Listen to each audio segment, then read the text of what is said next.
Fresh off the bye, the Bloods entered round 7 with just one loss for the season, that at the hands of the Bays in round 2.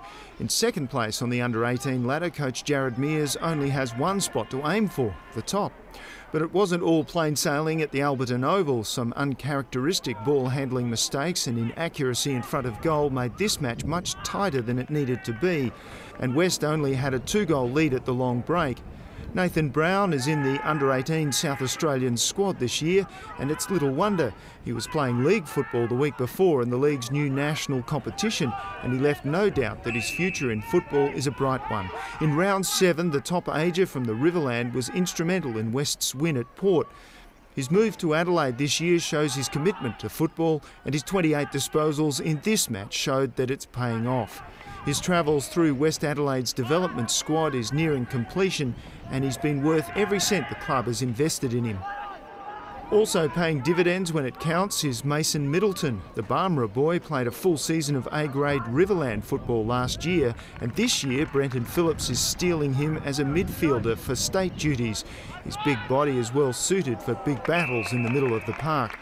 There's no doubt Westies will struggle over the next few weeks simply because of their stock of high-profile players. The better they are, the more they get noticed, and Brenton Phillips has pilfered 6 players for his state squad. And top of that list is Oliver Johnson from the Flinders Park Football Club. Oliver amassed a huge 38 disposals in this game, but it remains to be seen how much time he will have to devote to state duties over the coming weeks. For Port, 19-year-old Tynan Keeley was outstanding, playing junior football with Lincoln Districts and captaining the Eyre Peninsula under-17s. Tynan managed 18 kicks and 6 handballs as Port came out hard and fast on Saturday.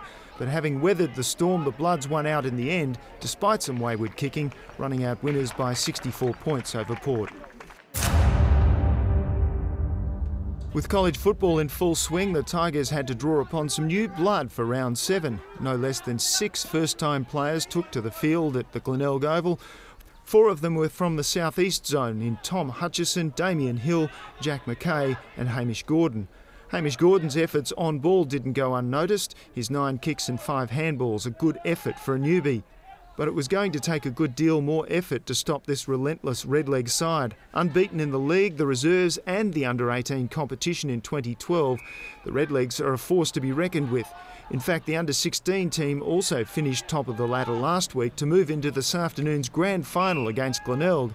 At all levels of the competition, Norwood is undoubtedly the team to beat if you want a shot at the premiership. On the score sheet for Norwood was Ben Vidic. From St Peter's College, Ben learned a lot of his skills as a junior playing for the Walkerville Football Club. Followers of the under-18 competition will remember that Ben injured his knee in round 1 last year and had to undergo a knee reconstruction. That took him out for the entire season. Well, he's back this year and the captain was firing on all cylinders again because his 14 kicks and 16 perfect handballs gave his side the edge over the determined Tigers. With 8 inside 50s and a goal for his troubles, Ben was easily Norwood's best last Saturday. Also working hard for the Redlegs was Daniel Williamson. Daniel picked up the Round 3 Macca's Cup MVP award for an extraordinary game against the Eagles with some good defensive pressure and noteworthy work with his hands. Round 7 was no different. The under-18 Academy member was tireless once again with 9 kicks, 19 handballs and 3 goals on Saturday. Daniel had a run with the reserves as a 17-year-old last year. He even kicked a goal against the Bloods. This year he's being blooded for league football, and after this performance it won't be long. The Tigers can take heart from a 5-goal final quarter. The damage could have been a lot worse, but for some good defensive pressure and of course a few goals from Rhys Nichols. But not enough as Norwood marched on in 2012, winners by 64 points over Glenelg.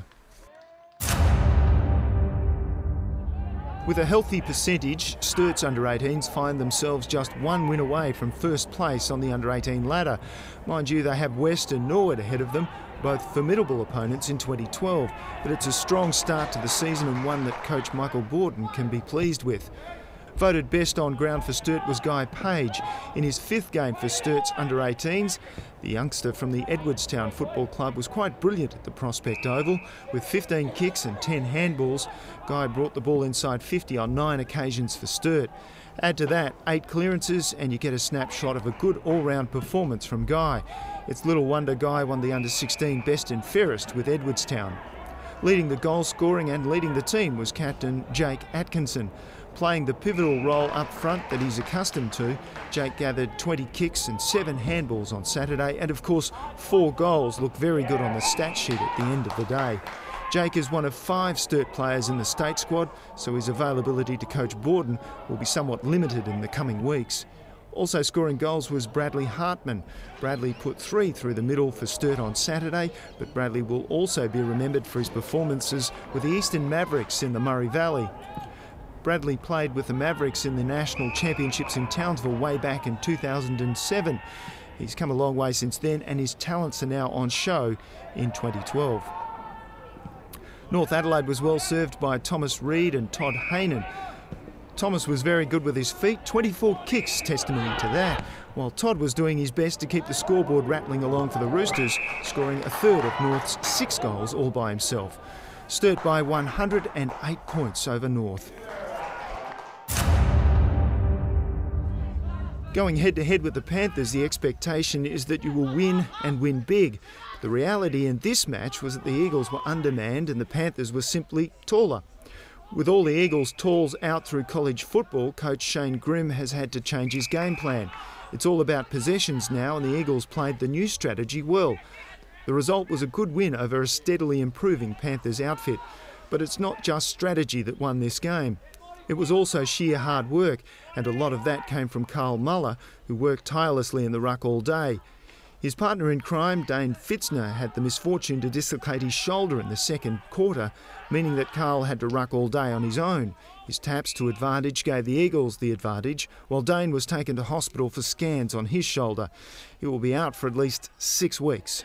With 120 more possessions than the Panthers, the win for the Eagles should have been a formality, but some wastefulness with the ball kept the score lower than it could have been.